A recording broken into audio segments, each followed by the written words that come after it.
Assalamualaikum warahmatullahi wabarakatuh. Perkenalkan, nama saya Dinar Bagis Kurataini dan teman saya Rizky Nasetia Dinda Putri.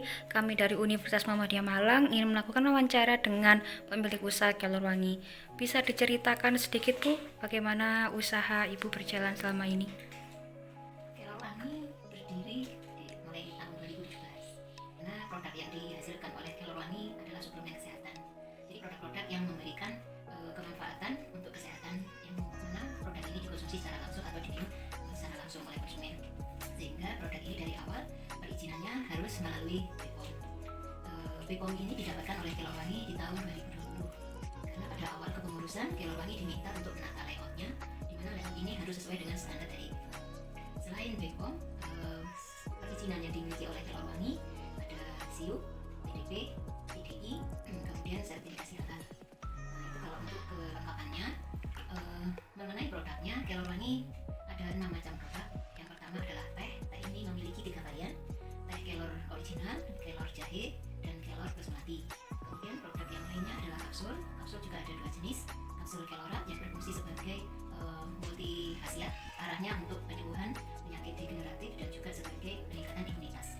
Kapsul yang kedua adalah kelorasi. Kapsul ini berfungsi sebagai pelancar ASI. Yang produk yang ketiganya adalah tepung atau serbuk kelor original. Nah, untuk produk tepung ini fungsinya sebagai material, sehingga produk ini bisa dibilang sebagai produk kelor setengah jadi. Biasanya produk ini dibeli oleh konsumen, yaitu oleh pabrik kosmetik di Bali sebagai bahan dasar untuk produk-produk kosmetik. Kemudian ada beberapa customer juga yang mereka membelinya sebagai bahan dasar untuk makanan dan juga ada beberapa customer yang membelinya sebagai produk bahan dasar yang dipakai untuk kapsul. Terima kasih Bu atas penjelasannya. Kami ingin meminta izin untuk melihat-lihat rumah produksinya. Apakah Ibu berkenan untuk mengajak kami berkeliling? Mari silakan. Jadi ruangannya terdiri dari ruang apa saja Bu, dan fungsinya dari masing-masing ruangan tersebut bisa dijelaskan? Untuk ruangan sesuai dengan standar BPOM, jadi ruangan ini dibagi menjadi 2. Yang pertama adalah ruang non produksi dan yang keduanya adalah ruang produksi. Kita berkeliling di ruang non produksi dulu. Nah, di ruang non produksi ini terdiri dari yang pertama adalah kantor. Kemudian yang ruang selanjutnya adalah gudang kemasan. Ini fungsinya untuk? Gudang kemasan ini berisi hal-hal yang berkaitan dengan proses pengemasan. Jadi ada plastik untuk kemasan tepung, ada botol untuk kemasan kapsul, kemudian ada ini kotak untuk kemasan tehnya, ada tea bag, kemudian ada silika gel dan bermacam-macam plastik-plastik lainnya yang semuanya berfungsi sebagai kemasan. Kemudian ruang yang selanjutnya di ruang non produksi adalah gudang bahan baku. Gudang bahan baku ini adalah ruang penyimpanan bahan baku yang nantinya dari ruangan ini beberapa bahan baku ini akan diproses selanjutnya. Ada daun yang sudah kering, daun kelor yang sudah kering, ini nantinya diproses untuk menjadi tepung. Kemudian ada jahe yang nanti akan dibikin teh kelor jahe, ada juga melati yang ini juga akan diproses sebagai teh kelor plus melati. Ruang selanjutnya yaitu ruang pengemasan sekunder. Di ruang pengemasan ini fungsinya adalah untuk memasukkan teh celup yang sudah jadi di dalam kemasan kotak. Kita katakan sekunder itu artinya sebetulnya sudah proses finishing. Jadi setelah masuk kotak nanti akan diserahkan di ruang gudang produk jadi. Ini adalah ruang non produksi yang terdiri dari gudang. Sekarang kita melanjutkan ke ruang produksi. Ini adalah ruang paling inti yang dimana ruang produksi aktivitas dari Kelor Wangi semuanya ada di ruang produksi. Ruang produksi diawali adalah dari ruang ganti. Ruang ganti itu terdiri atau berisi wastafel dan juga loker. Ini kalau untuk standar BPOM wajib ada.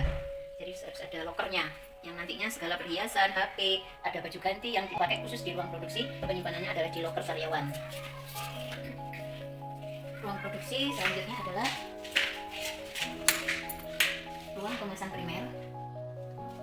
Ada ruang pengering, ada ruang pengering 2, ada ruang pengering 1. Kita lihat ruang dulu. Ini adalah ruang penyerbukan Simplisia.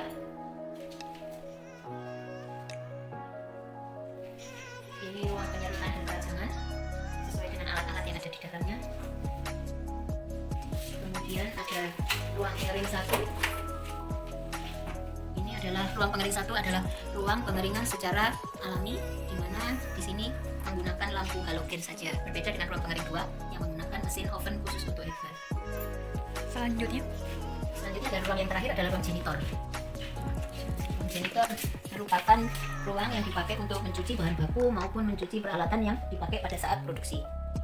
Pencucian bahan baku menggunakan bak stainless yang berstandar quality foam.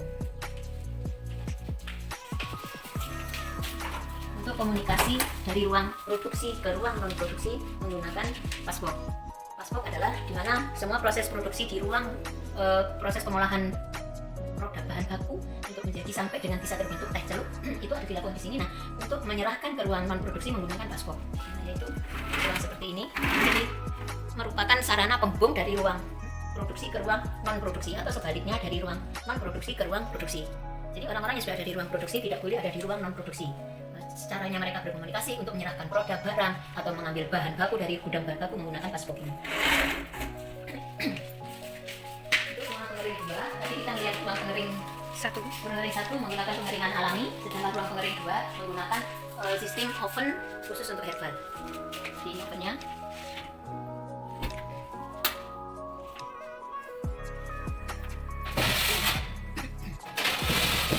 Jadi setelah dikeringkan di ruang pengering 1 dibawa ke sini ya?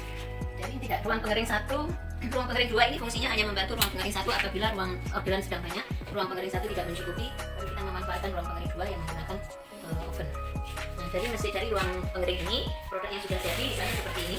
Dari setelah kita keringkan baik di ruang pengering 1 maupun ruang pengering 2 nanti kita proses di ruang penyerbukan simplisia untuk diolah menjadi tepung. Atau di ruang ini, di ruang pembuatan teh ini. Di ruang pembuatan teh ini kebetulan hari ini mesin tehnya sedang diperbaiki di Surabaya. Jadi biasanya di sana ruangan untuk pembuatan mesin teh pengemas teh otomatis tempatnya ada di sana. Ini kebetulan hari ini saat wawancara mesinnya masih ada di Surabaya karena sedang diservis. Nah, tapi ini adalah ruangan untuk pembuatan teh celup. Berarti ini semua total terdiri dari beberapa ruangan ini? Kalau untuk non produksi 1, 2, 3, 4, 5, 6, 8 ruangan. Di ruang produksi ada 8 ruangan. Di non produksi ada 4 ruangan. Baik, terima kasih banyak atas informasinya. Sukses terus untuk Kelorwangi. Kami akhiri. Wassalamualaikum warahmatullahi wabarakatuh. Perkenalkan, nama saya Dinar Bakis Kurtaini dan teman saya Rizky Nasiti Adinda Putri. Kami dari Universitas Muhammadiyah Malang ingin melakukan wawancara dengan pemilik usaha Kelorwangi. Jadi di sini kami akan mengajukan beberapa pertanyaan terkait dengan produk dari Kelorwangi tersebut ya, mulai dari profil usaha, struktur pegawai, lalu kemudian ada permodalan, cash flow, strategi marketing, produk branding dan juga pajak. Bisa dimulai? Ya, Terima kasih. Yang pertama, bidang usahanya seperti apa? suplemen kesehatan berbasis tanaman kelor.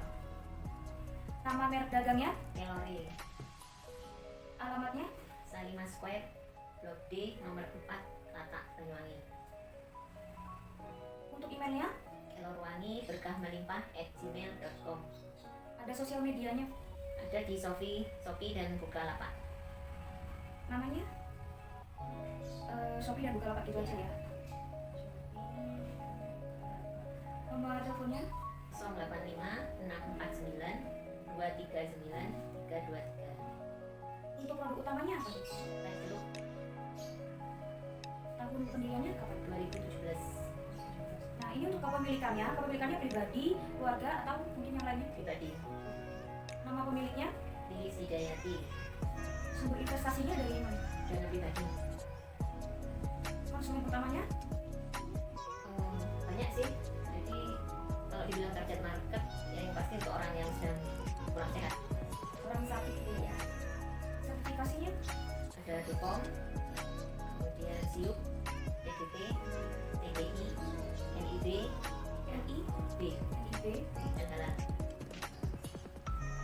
Apakah ini merupakan kesepakatan bersama? Tidak. Nah, lalu selanjutnya ada struktur kepegawaian. Total pegawainya di usaha ibu ada berapa ya? Ada 3. Ada 3. Bisa disebutkan namanya? Bagian namanya Namanya saja. Juliase, Andre, Nina. Jumlah manajernya? Tidak ada. Supervisor? Tidak ada. Jumlah pegawai permanen di luar manajer atau supervisor? Tidak ada. Semuanya pegawai pro. Jumlah pegawai kontrak? Tidak ada. Jumlah jam kerja atau shiftnya? Jam 8 jam, dari jam 7 sampai jam 4. Penggajian lewat banknya Tidak. ATM atau? Tidak. tunai. Mengenai produksi ya Bu, saya ingin menanyakan apakah ada sisa produk yang sampai tidak laku? Ada. Untuk alat pelindung diri atau APD, apakah itu digunakan dalam produksi? Hanya sarung tangan dan masker. Apakah ada jadwal operasional tertentu dalam produksi seperti harian atau mingguan? Harian. Lalu berikutnya ada manajemen limbah. Jenis limbahnya cair atau padat? Ada. Ketersediaan saluran pembuangan limbahnya ada atau tidak? Ada. Apakah limbahnya didaur ulang? Tidak. Baik, selanjutnya masuk ke bagian permodalan. Nah, permodalan ini asal modalnya Kelorwangi dari mana ya? Dana pribadi. Dana pribadi. Cara mendapatkan modalnya Dari tabungan. tabungan pribadi gitu ya. Iya. Pengelolaan modalnya seperti apa? Pengelolaan modal dari modal awal kita kembangkan untuk tempat produksi dan mesin-mesin produksi.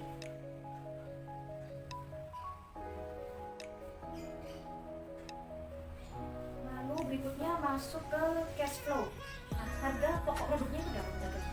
Harga pokok produksi untuk teh 15.000. Cara menentukan harga jualnya bagaimana? Dari harga KPP kita tambah marginnya 30-40%. Selanjutnya, cara memenuhi operasional usaha dan kebutuhan lainnya. Dari margin yang ada. Sistem potongan harganya seperti apa? Pembelian minimal 10 kotak ada diskon 20%. Seterusnya sesuai dengan jumlahnya, semakin banyak pembeliannya semakin banyak diskon. Minat konsumen terhadap potongan harga. Biasanya yang berminat untuk potongan harga itu untuk reseller. Ya, reseller. Karena kalau customer biasa biasanya beli hanya 2 maksimal 5 kotak. Untuk 5 kotak kita tidak kasih diskon. Lalu ke bagian selanjutnya ya Bu, ada strategi marketing. Bentuk promosi produknya seperti apa? Bisa lewat sosmed, kemudian pameran-pameran, kemudian ikut event-event. Nah, ya itu aja. Ada sosial media atau marketplace yang digunakan? Shopee sama Bukalapak. Biaya promosinya? Per bulan atau per tahun ya? Kalau per bulan itu kita biasanya kita pasang istilahnya ada dana khusus untuk promosi tiap bulan itu antara 500 sampai 1 juta. Keefektivitasan promosi seperti apa? Paling bagus itu di pameran dan event. Efektif ya kalau di Paling pameran. efektif karena pembelian juga langsung besar. Kalau marketplace-nya kurang masih kurang. Kendala promosi dan cara mengatasinya? Tidak ada sih kendalanya. Lalu selanjutnya masuk ke produk branding dan juga self branding. Untuk branding produknya Untuk brandingnya adalah berbentuk gambar daun bertuliskan kata Amore. biaya branding produknya berapa? 10 juta. Cara untuk memilih produknya bagaimana? Dan itu mengikuti pameran dan event-event. Selanjutnya masuk ke produk shipping. Pengiriman barang pada konsumennya melalui apa? Ekspedisi dan datang langsung ke galeri kami. Biaya produksinya biasanya Semuanya kita bebankan ke customer. ada kendala produk shipping dan cara mengatasinya? Beberapa ada kasus itu produk rusak karena mungkin ekspedisinya kurang hati-hati dan tertumpuk mungkin dengan barang-barang dari orang lain. Jadi begitu sampai di customer produknya rusak, kemasannya terutama. Cara mengatasinya bisa bagaimana? Kita kasih tambahan bubble wrap. Baik, ke bagian selanjutnya ada kolom untuk agen, reseller atau dropshipper. Cara menjadi agen atau reseller atau dropshipper ini bagaimana caranya? Untuk menjadi reseller itu cukup dengan pembelian minimal 10 kotak, itu sudah langsung kita anggap sebagai reseller. Kalau untuk agen itu pengambilan minimal di atas 500 kotak, itu baru menjadi agen. Kalau dropshipper tidak ada syarat khusus sih, jadi asal yang mau menjualkan begitu aja berapapun, cuman harganya mengikuti harga konsumen, tidak ada diskon. Cara bertahan menjadi agen, reseller atau dropshippernya mungkin ada syarat-syaratnya? Tidak ada syarat khusus, saya juga tidak menekan target penjualan pada mereka kecuali pada agen. Di syarat khusus untuk menjadi agen penjualan tiap bulannya harus rata-rata 500 kotak minimal. laba agen reseller atau dropshippernya? Untuk laba reseller itu mereka bisa ngasih ambil keuntungan 30%, 20-30%. Kalau agen bisa sampai dengan 40%. Selanjutnya kendala sebagai agen reseller atau dropshippernya dan cara mengatasinya? Menurut saya sejauh ini para dropshipper, reseller kurang memanfaatkan media-media iklan. Bisa jadi karena pengetahuan mereka yang kurang. Jadi untuk mengatasinya mereka-mereka ini harus mengikuti semacam kayak pelatihan online, kemudian pelatihan marketing, kemudian kita juga sering memberikan pemahaman tentang produk-produk di dalam mengatasi. Baik, selanjutnya ada sistem kerja dan perhitungan laba agen reseller atau dropshipper. Kepemilikan reseller atau dropshippernya untuk kepemilikan. Kepemilikan dari sistem kerja dan perhitungan laba. Jadi tidak ada ikatan kepemilikan yang spesial untuk reseller. Kalau agen ada perjanjian kontraknya karena jumlah yang diambil besar dan ada target yang kami berikan kepada agen. Jadi ada katakanlah kontraknya. Biasanya cara mendapatkan reseller atau dropshippernya bagaimana? Untuk reseller dan dropshipper itu dari teman, kemudian dari pasien-pasien. Kalau untuk agen itu kadang kita yang mencari. Cara menjalin relasi yang baik dengan reseller atau dropshippernya? Kita beri kemudahan dalam beberapa pelatihan, kemudian kita beri kemudahan juga untuk pembayaran, misalnya diberi tempo sehingga mereka bisa lebih semangat lagi untuk penjualannya.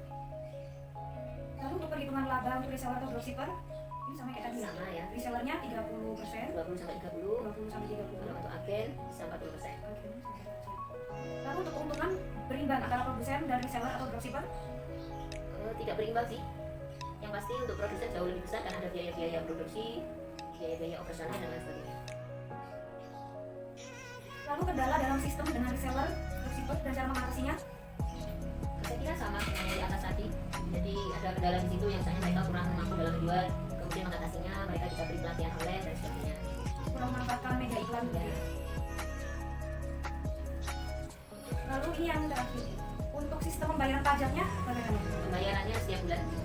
Untuk pelaporannya 1 tahun sekali SPT tahunan. Tahun sekali? Untuk pelaporan SPT? SPT tahunan. SPT tahunan. Baik Bu, kami rasa cukup, kami sudah mendapatkan data-data yang kami butuhkan. Terima kasih banyak karena telah meluangkan waktunya untuk dapat kami wawancarai. Sekali lagi terima kasih banyak Bu, saya kami pamit undur diri. Wassalamualaikum warahmatullahi wabarakatuh. Waalaikumsalam warahmatullahi wabarakatuh.